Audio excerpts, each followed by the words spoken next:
Hello friends, welcome to Art of Samayal. இந்த வீடியோவை like பண்ணுங்க, ஷேர் பண்ணுங்க, சப்ஸ்கிரைப் பண்ணுங்க, அந்த பெல் பட்டன் அமுத்துங்க. ஹலோ ஃப்ரெண்ட்ஸ், இன்னைக்கு நம்ம செய்ய போறது முளைக்கட்டின பயிர் சாலட், ஸ்ப்ரவுட் சாலட். அந்த முளைக்கட்டின பயிர் சாலட் பண்றதுக்கு முன்னாடி நம்ம அந்த பயிரை முளைக்கட்ட வைக்கணும். அதுக்கு பயிர் ஒரு கப் எடுத்து அதை நல்லா கழுவிட்டு ஒரு 10 மணி நேரம் நம்ம ஊற வைக்கணும். பாருங்க, இந்த மாதிரி பொடி பயிறு இருக்கு, அந்த மாதிரி எடுத்துக்கோங்க. சின்ன பயிரை எடுத்துக்கோங்க. இப்போ இது 10 மணி நேரம் ஊற வச்சு தண்ணி வடிய விட்டு எடுத்துட்டு வந்துட்டேன். பாருங்க, 10 மணி நேரத்துக்கு அப்புறம் பருப்பு இந்த மாதிரி இருக்கும். இந்த மாதிரி ஒரு மெலிஸ் துணி ஒன்று எடுத்துக்கோங்க. அதில் நம்ம இந்த 10 மணி நேரம் ஊற வச்சோம் இல்லையா, இந்த பயிரை இந்த துணியில போட்டுடலாம். இதை நம்ம ஒரு மூட்டை மாதிரி இப்படி கட்டிக்கணும். இந்த மாதிரி கட்டிக்கணும். இதை டைட்டா அப்படி கட்டிட்டு அப்படியே ஒரு ஆணில அப்படி ஒரு நாள் ஃபுல்லா அப்படியே கட்டி தொங்க விட்டுருங்க. நேற்று நம்ம பச்சை பயிர் ஊற வச்சு முளை கட்டுறதுக்கு எடுத்து வச்சோம் இல்லையா, அதை இன்னைக்கு ஓபன் பண்ணி பார்க்கலாம்.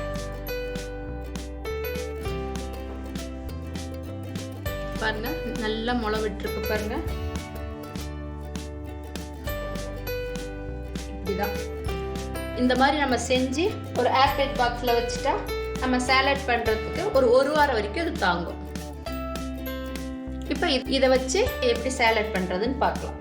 முளைக்கட்டின பயிர் சாலடுக்கு தேவையான பொருட்கள் என்னன்னு பார்க்கலாம். இப்போ முளைக்கட்டின பயிர் 2 கப், கேரட் திருகனது 1/2 கப், வெள்ளரிக்காய் பொடியா கட் பண்ணது 1/2 கப், வேக வைத்த ஸ்வீட் கார்ன் 1/2 கப், தக்காளி பொடியா கட் பண்ணது 1/2 கப், மல்லி இலை பொடியா கட் பண்ணது தேவையான அளவு, உப்பு தேவையான அளவு, மிளகுத்தூள் 1 டீஸ்பூன், சாட் மசாலா 1 டீஸ்பூன், சர்க்கரை 1 டீஸ்பூன், எலுமிச்சப்பழம் பாதி.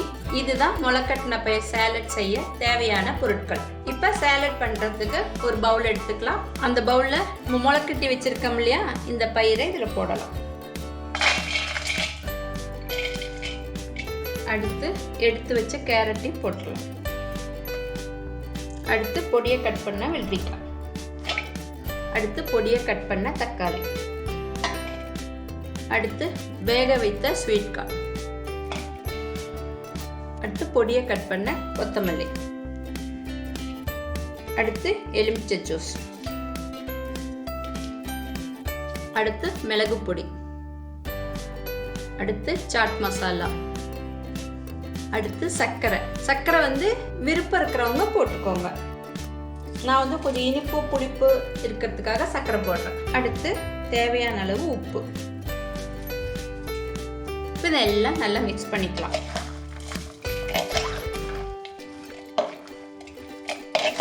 காய்கறி எல்லாம் என்ன காய் வீட்டில் இருக்கோ அதை வச்சு இது பண்ணலாம். இதில் வேணும்னா ஆப்பிள் பொடியை கட் பண்ணி போட்டுக்கலாம். இப்போ எல்லாத்தையும் நல்லா மிக்ஸ் பண்ணிக்கலாம்.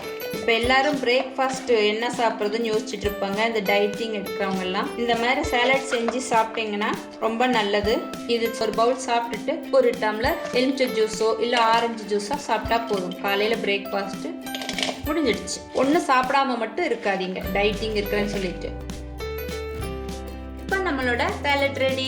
இதை ஒரு சர்விங் பவுல்ல மாற்றலாம். இப்போ நம்மளோட முளைக்கட்டின பயிர் சாலட் ரெடி. நீங்களே பார்த்துருப்பீங்க எவ்வளவு சீக்கிரமா செய்யலாம். பயிரை ஊற வைக்க எடுத்து ஒரு காட்டன் கிளாத்ல போட்டு கட்டி எடுத்து வச்சிட்டிங்கன்னா மார்னிங் டைம்ல நம்ம ஹெல்த்தியான ரிச்சான ஒரு சாலட். இந்த டயட்டிங் இருக்கிறவங்களுக்கு இது நல்ல சூப்பரான சாலட். ஈஸியாகவும் செய்யக்கூடியது. அந்த அளவுக்கு புரோட்டீன் விட்டமின் எல்லாம் இருக்கு. இது ஒரு பவுலும் ஒரு எலுமிச்சை ஜூஸ் ஒரு டம்ளர் ஜூஸ் குடிச்சோம்னா திருப்தியா மார்னிங் பிரேக்ஃபாஸ்ட் முடிச்சிடலாம். வீக்லி ஒன்ஸ் இந்த மாதிரி நீங்களும் செஞ்சு பார்த்து சாப்பிட்டுட்டு உங்களோட கமெண்ட்டை சொல்லுங்க. அடுத்த வீடியோல பார்க்கலாம்.